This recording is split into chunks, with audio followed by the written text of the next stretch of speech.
रुकिए रुकिए, आप इस वीडियो को अनलाइक, लाइक या नीचे कमेंट करें। उससे पहले मैं आपको स्पष्ट कर देता हूँ कि यह वीडियो पहले सुन लें, उसके बाद में आप लाइक या अनलाइक कर सकते हैं।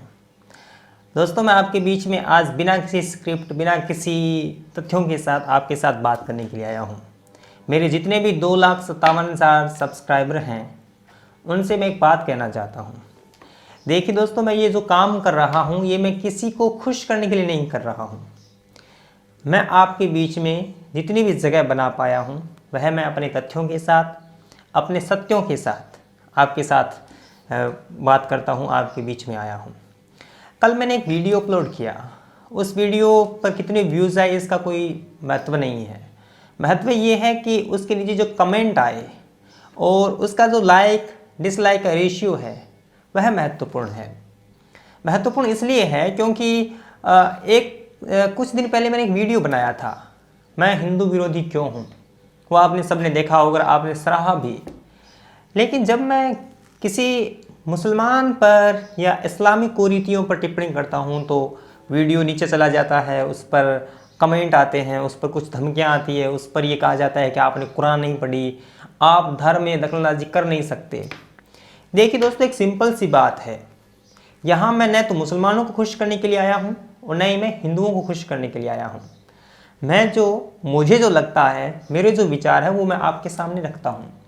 वो थोपने का प्रश्न नहीं है, वह मेरी राय है।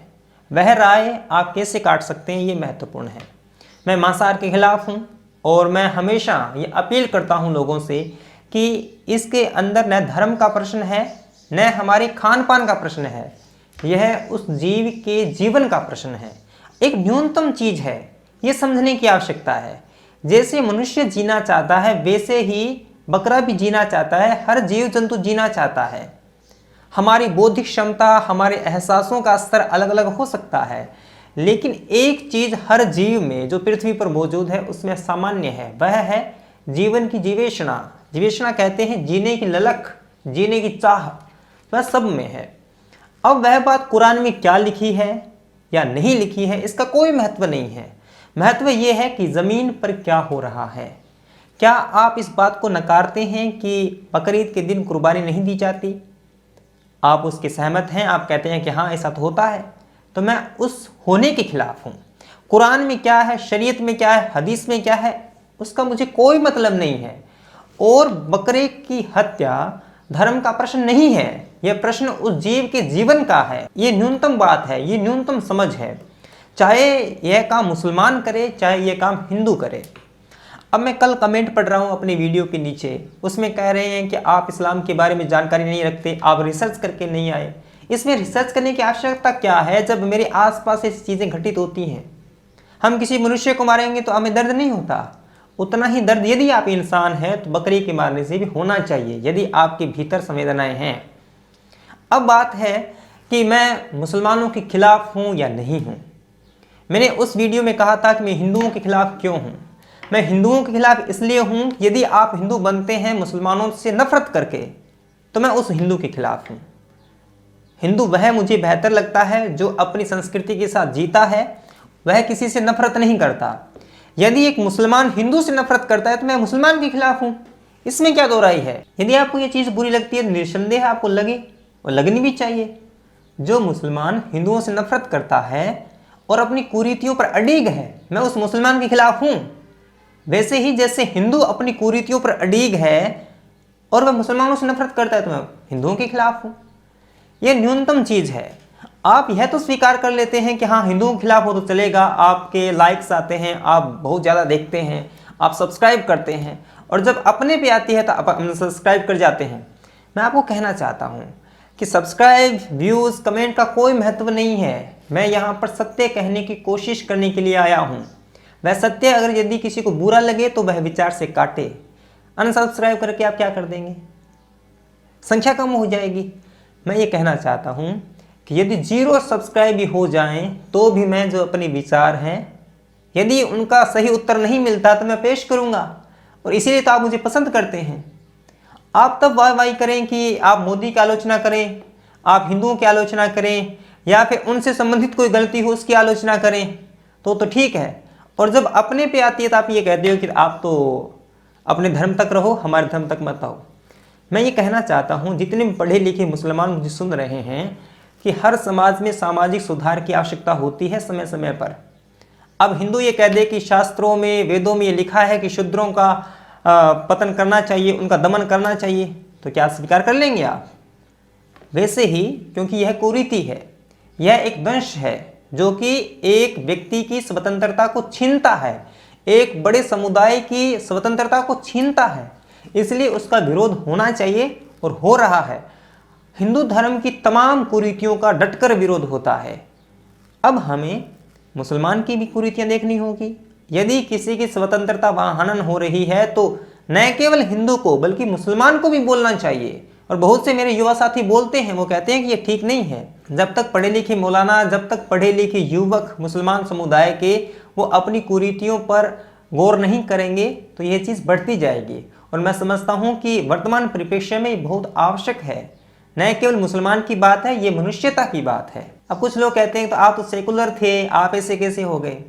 देखिए, मेरा सेकुलरिज्म वो नहीं है जो कि दरअसल राजनीति में अपनाया जाता है। मैं दावे के साथ और गौरव के साथ कहता हूँ कि मैं सेकुलर हूँ, मैं उदारवादी हूँ, इसमें कोई शंका नहीं है, कोई शर्म की बात नहीं है। लेकिन मेरा सेकुलरिज्म आप समझें, मेरा सेकुलरिज्म का मतलब है कि मैं तमाम धर्मों का सम्मान करता हूँ और उन धर्मों में यदि कोई ऐसी चीज़ है जो किसी की स्वतंत्रता छीनती है तो मैं उसके खिलाफ बेखौफ बोलने की कोशिश करता हूँ। अब ये नहीं है कि मैं केवल हिंदुओं के खिलाफ बोलूँगा और मुसलमानों के खिलाफ बोलूँगा नहीं, तब तो मेरा धर्मनिरपेक्षता साबित होती है। नहीं नहीं नहीं, ऐसा नहीं हो सकता। हमें तमाम चीज़ों के खिलाफ बोलना होगा, हमें निष्पक्षता के साथ बोलना होगा, हमें अपना पक्ष रखना होगा। मैं उदार हूँ, मैं उदार तमाम धर्मों के प्रति हूँ, इसलिए आपको भी उदार होना होगा। यदि आपको मेरी बातें बुरी लगती है तो बेशक लगनी भी चाहिए, क्योंकि जब मेरी अंदर की संरचनाएं टूटी थीं, जब मेरे अंदर के जो जाल टूटे थे तो मुझे भी दर्द हुआ था। मैं भी बहुत पहले बड़ा हिंदू हुआ करता था।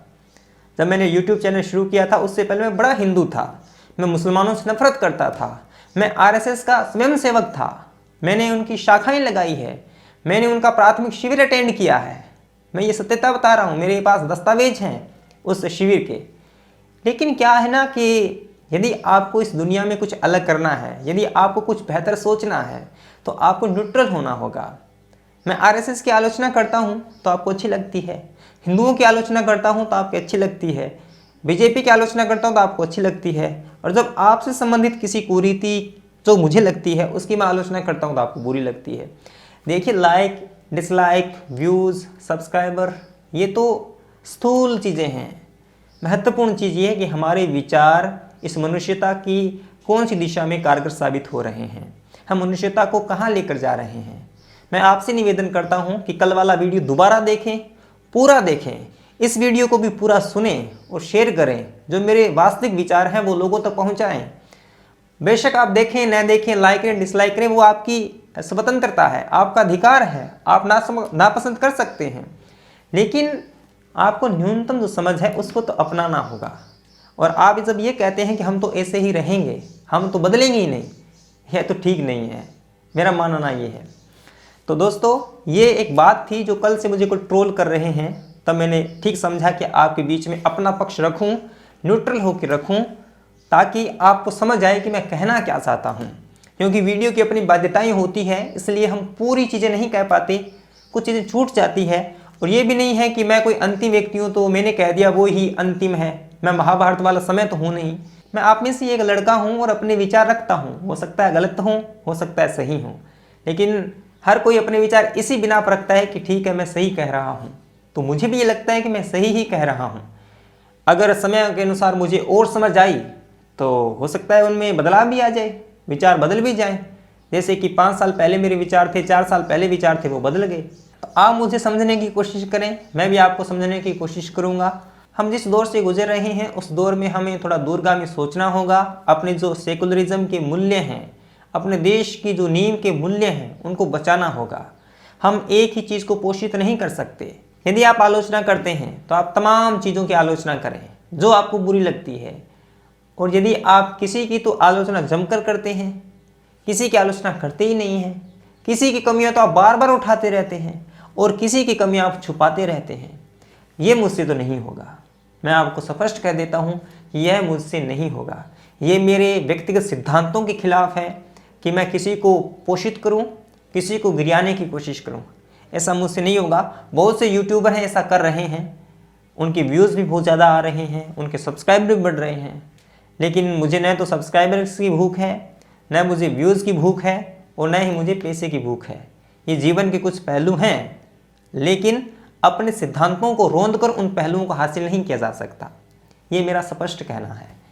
आप मुझे फेसबुक, ट्विटर, इंस्टाग्राम पर फॉलो कर सकते हैं। चैनल पे नए हैं तो सब्सक्राइब कर लें और बेल आइकन है उसको दबा दें ताकि नया वीडियो अपलोड करते ही आपको सूचना मिल जाए। अगर आपको मेरा काम पसंद आया है इतने दिनों तक तो आप मुझे सपोर्ट कर सकते हैं। पेट्रियन का लिंक मैंने डिस्क्रिप्शन में दे दिया है। मिलेंगे एक ख़ास वीडियो के साथ, तब तक के लिए धन्यवाद। सब्सक्राइब कीजिए कुमार शाम यूट्यूब चैनल को और बेल आइकन भी दबाना न भूलें।